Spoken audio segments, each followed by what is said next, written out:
اللہ کے نبی سے جڑنے کا شعوری اعلان کر رہے ہیں، تو اللہ نے قیامت تک کے لیے علی کو طریقت کا امام، ہر طریقت کی مجلس میں سما جب شروع ہوتا ہے تو من کنت مولا سے شروع ہوتا ہے، ہر طریقت کی محفل میں جب شروعات ہوتی ہے تو جس نبی صلی اللہ علیہ وسلم کی حدیث کے مطابق جو آپ نے فرمایا جس کا میں مولا ہوں ان کے علی مولا ہیں، یہ سعادتیں ایسے حصے میں نہیں آ رہی ہیں، مکمل جب دین میں شامل ہو گئے اس کے بعد بے شمار مثالیں ہیں، جس نے بھی خود سپردگی کا مظاہرہ کیا، فروتنی کا مظاہرہ کیا، اپنے آپ کو اللہ کے نبی کے جوڑنے کا شعوری ارادہ کیا اور اس کا عملی مظاہرہ کیا، تو اس کے حصے میں سعادتیں آتی چلی جاتی ہیں۔ الغنی یہ فرماتے نظراتے ہیں گوگے میں چھوٹا ہوں، کمزور ہوں، ٹانگیں پتلی پتلی ہیں، بیمار بھی رہتا ہوں، مگر میں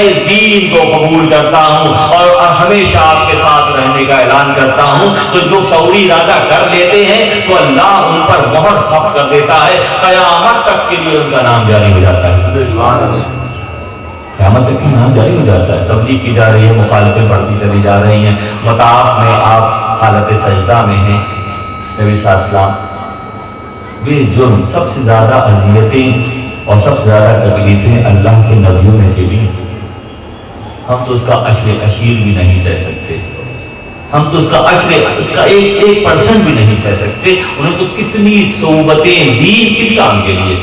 اللہ کی مخلوق کو اللہ سے ملانے کا فریضہ انجام دینے کے لیے، اپنی طرف نہیں بلایا۔ تم بھٹکے ہوئے ہو، تمہاری گردنیں جہنم کے خسابوں کی گرفت میں ہیں، وہ تمہیں کاٹ ڈالیں گے، ہم تم سے کچھ بھی تو نہیں مانگتے ہیں، تم ایسا کرو دین قبول کر لو، اس میں تمہارا بھلا ہے، ہم تم سے کچھ مانگتے بھی نہیں ہیں، کیونکہ ہماری محنت، ہمارے محنتانے کا وعدہ اللہ نے کیا ہوا ہے، ہم تمہارے ساتھ جو محنت کریں وہ بھی اس کا صلہ دے گا، اور اس کے لیے کریں اس کا بھی وہ صلہ دے گا، ہمیں ڈبل ڈیوٹی کرنے کا صلہ ملے گا، اور وہ صلہ کیا ہوگا؟ وہ صلہ کیا ہوگا؟ وہ دیدار یار ہوگا، وہ اللہ کا دیدار ہوگا، اس سے کم میں فیصلہ ہوگا بھی نہیں۔ کچھ اور مانگنا میرے مسلک میں ہے حرام، کچھ اور مانگنا میرے مسلک میں ہے حرام، نہ اپنا ہاتھ دے میرے دستے سوال میں کہ ہم تجھ سے تجھی کو مانگ رہے ہیں، اس کے علاوہ کچھ بھی تو نہیں ہے۔ ہماری ساری چلت پھرت، ہماری ساری بھاگ دوڑ، ہماری ساری محنت، ہمارے جوتوں کا خون سے بھر جانا کسی اور چیز کے لیے نہیں ہے، تیری محبت کے لیے ہے، تیری محبت کے لیے ہے۔ ہم نبی قیامت آمد ہے، ہم خوشیاں منا رہے ہیں، جشن کر رہے ہیں۔ کل بھی میں نے کہا تھا بڑے دکھ سے، آج بھی دوبارہ کہتا ہوں کہ اس سال اگر ہم نے یہ شعوری ارادہ کیا کہ ہم اپنی کچھ باتیں چھوڑ دیں گے اور کچھ اختیار کریں گے، اس سال سے لے کے اگلے سال تک یقین جانیے اگلے ربیع الاول کے چاند کے طلوع ہونے سے پہلے اللہ کی فضیلتیں آپ کے شامل حال ہو چکی ہوں گی، ہو چکی ہوں گی کا دعویٰ، یہ دعویٰ ہے الحمدللہ، کیونکہ وہ تو بہانہ ڈھونڈتا ہے، رحمت حق بہانہ نہیں جویا، اللہ کی رحمت نوازنے کے لیے بہانہ ڈھونڈتی ہے۔ ہم اپنے اعمال، اپنے روزے، نماز اور اپنی عبادتوں، ریاضتوں، صدقات سے نہیں بخشے جائیں گے، ہم اس کے فضل سے بخشے جائیں گے، ہم اس کے فضل سے بخشے جائیں گے۔ تو اس کا فضل تلاش کرنا ہے، اس کے دوستوں سے اپنے آپ کو جوڑنا ہے، جو نبی سے جڑے ہوئے ہیں ان سے تعلق جوڑنا ہے۔ جب یوسف علیہ السلام کا نظام بہت خوبصورت ہے، اور خوبصورتی بعض اوقات عیب بن جاتی ہے، کوئی اور عیب نہیں تھا، بہت خوبصورت تھے اور ابا پسند بہت کرتے تھے، تو بھائیوں نے کنویں ڈال دیا، کہاں سے قافلے نکالا، قرآن کا مضمون بھی لے کر چلتا ہوں، تو قافلے نکالا اور مصر کے بازار پہنچ گئے، بازار مشہور ہو گیا غلاموں کے بازار میں، ایک بہت حسین عجیب غلام آیا بکنے کے لیے، تو بڑے بڑے مصر کے لوگ جو ہے وہ بڑی بڑی ہمیاں اشرفیت بڑی تھیلیاں لے کر پہنچے خریدنے کے لیے، تو اس میں گڑیا بھی آئی، سارا دن چرخہ کاٹتی تھی، وہ دھاگا بناتی تھی، وہ چرخہ لے کے پوری نہیں مارکیٹ میں آ گئی کہ میں یوسف کو خریدوں گی، تمہارا دماغ خراب ہوا نہیں، اتنے بڑے بڑے لوگ عزیز مصر کے لوگ یہاں پہلے کھڑے ہو گئے اتنا پیسہ لے کر کہ وہ غلام خریدیں گے غلام دادے کو، اور تم چرخہ لے کر آ گئی ہو۔ اس نے کہا ٹھیک ہے مجھے معلوم ہے میں خرید نہیں سکتی ہوں، مگر میرا نام یوسف کے خریداروں میں شامل ہو جائے گا. لسٹ بنائی جائے گی کیونکہ کتنے لوگ آئے خریدنے کے لیے. صاحب وہ گڑیا بھی آئی ہوئی ہے, میرے لیے اتنا ہی کافی ہے. تو کیا برادران سلسلہ, اللہ کے حبیب کی محبت کا شعوری فیصلہ کر کے ہم اس گڑیا جیسے نہیں ہو جائیں گے کہ ہم شاید کامیاب تو نہ ہی ہو سکیں گے اپنی کاوشوں کی وجہ سے, مگر اللہ کا فضل ہمارے شامل حال ہو جائے گا.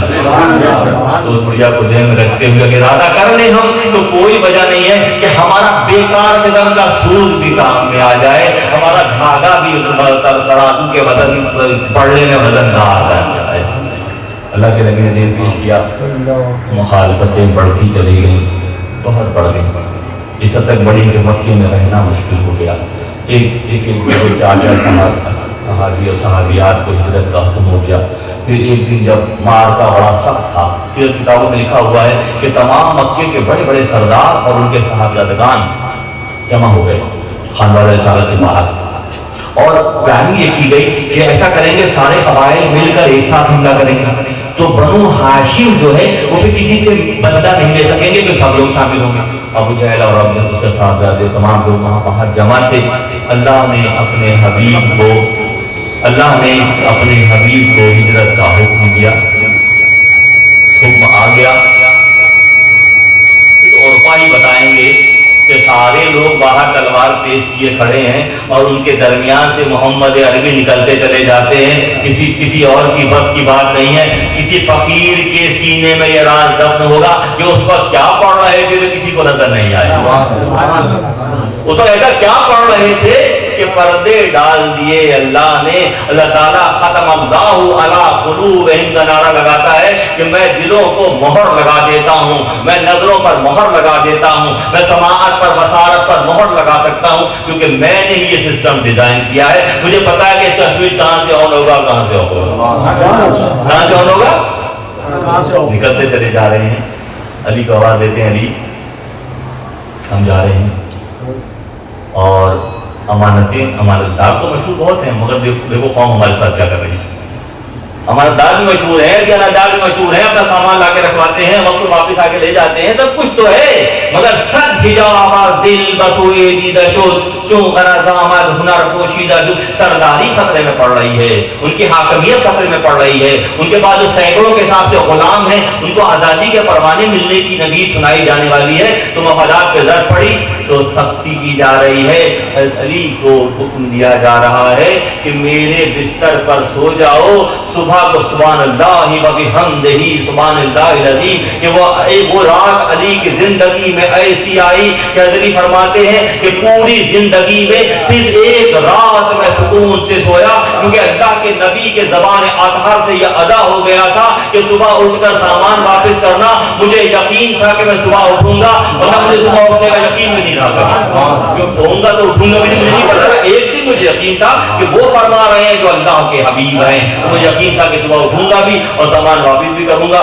بڑے آرام سے سویا. رشتوں سے مناقب العمومی حضرت شمس الدین افاقی رحمۃ اللہ علیہ کی کتاب ہے, اس میں حضرت مولانا نے واقعہ نقل کیا ہے کہ اللہ تعالیٰ نے فرشتوں کو بلایا اور کہا کہ دیکھو اسرائیل اور غالباً میکائیل, اعلان کیا کہ یہ تم دونوں ایک دوسرے پہ بھی جان دے سکتے ہو. ہم کیسے دے سکتے ہیں, ہم تو ہم جان عزیز ہیں. جاؤ زمین پر جا کر دیکھو کہ علی نے اپنی جان کو محمد پر نثارا. جا کر زمین پر دیکھو کہ یقین ہے کہ اس رات حملہ ہونا ہے, تیاری پوری ہے. ایسے چادر تان کر علی سو گئے کہ اگر حملہ ہو بھی جائے تو علی بے نیاز ہیں, کہ اگر محمد عربی کے دھوکے میں حملہ ہو گیا تو علی کام آ جائیں گے, علی کی قسمت سنور جائے گی. ایک فرشتہ آ کے سرانے کھڑا ہو گیا, ایک پیتانے کھڑا ہو گیا اور حضرت علی کی فضیلت بیان کرنے لگا کہ ہم میں یہ تاب نہ تھی, ہم لطیف مخلوق ہیں, مگر ہم میں یہ تاب نہ تھی جو آپ نے کر دیا. یہ کیا ہے, یہ اتباع ہے. آل عمران کی آیت کھلا فرما دیجیے, ان کنتم تحبون اللہ, اگر تم اللہ کی محبت حاصل کرنا چاہتے ہو فاتبعونی, میری اتباع کرو. یحببکم اللہ, اللہ تم سے محبت کرے گا. تو اتباع کیسے ہوگی, اتباع عشق سے ہوگی. فارمیلٹی پوری ہوگی, 8 گھنٹے کی ڈیوٹی ہے, 8 گھنٹے کی ڈیوٹی کرتے رہیں گے, مگر 8 سے 12 گھنٹے کی ڈیوٹی جو اوور ٹائم کرتے نظر آتے, مالک گھر چلا گیا, اور ایک ملازم جو ہے لگا ہوا ہے، وہ کہیں بچوں کے ساتھ دوبارہ آ گیا کسی کام سے دیکھنے، صاحب آپ لگے ہوئے رات کے 10 بج رہے ہیں، تم کیا کر رہے ہو؟ تم گئے نہیں گھر 6 بجے؟ صاحب وہ کوئی کام رہ گیا تھا، میں نمٹا کے جانا چاہ رہا تھا۔ ارے اچھا، مجھے میرے علم میں نہیں ہے، سب کی چھٹی تو 6 بجے ہو جاتی ہے، اور تم میرے بغیر علم میں لائے اضافی ذمہ داریاں سنبھال رہے ہو، تو مالک اس کے ساتھ کیا کرے گا مجھے بتائیے۔